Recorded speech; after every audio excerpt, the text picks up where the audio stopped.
Hey everyone, and welcome back to the channel.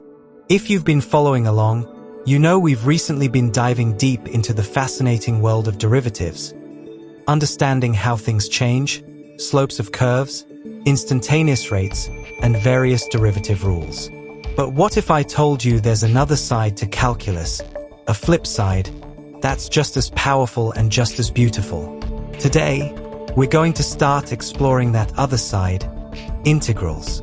Now, to understand what an integral is, let's start with a problem. Imagine you have a function, like this one here. We know how to find the slope at any point, thanks to derivatives. But what if we wanted to find the area under this curve, between two specific points on the x-axis? This isn't as straightforward as finding the area of a rectangle or a triangle, right? It's curvy. For centuries, mathematicians grappled with this. One brilliant approach to approximate this area came from Bernard Riemann, and it's called the Riemann sum. The idea is simple. We divide the area under the curve into a series of thin rectangles. We calculate the area of each rectangle, width times height, and then sum them all up. Here, width is interval of x, and height is equal to function value for that interval of x.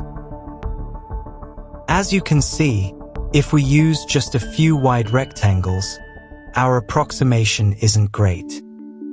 There's a lot of empty or extra space, that is underfill and overfill area. But what happens if we make those rectangles thinner and thinner? Exactly. As the width of each rectangle approaches 0, and the number of rectangles approaches infinity, our approximation gets incredibly accurate.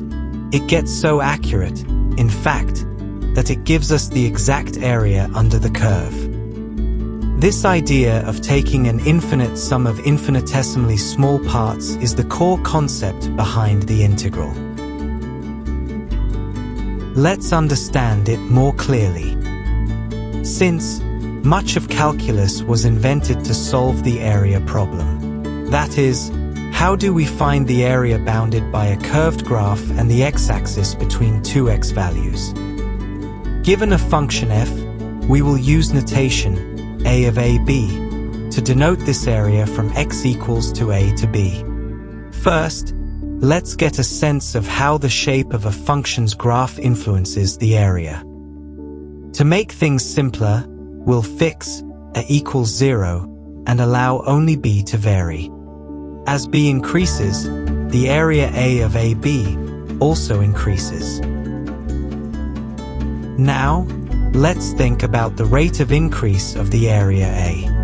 As you can see, we can fit more area under the graph, where function is relatively large compared to where it is small. So, we can say that the area increases the fastest where function has a maximum.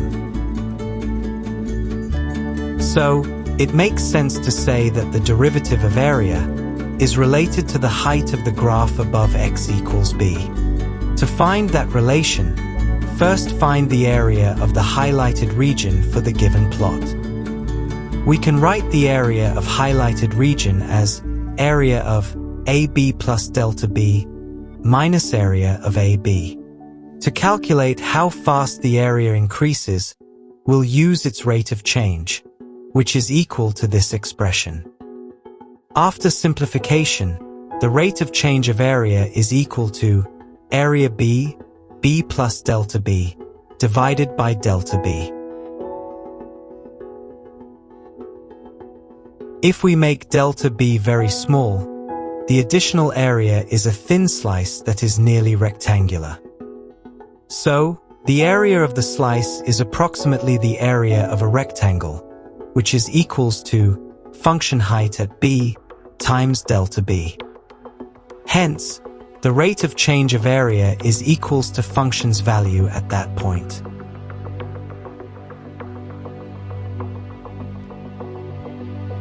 We've been introduced to areas of the form A of AB and seen how they can be approximated. In the next video, we will learn about some terminology related to integrals and how to compute the Riemann sum. Until then, goodbye.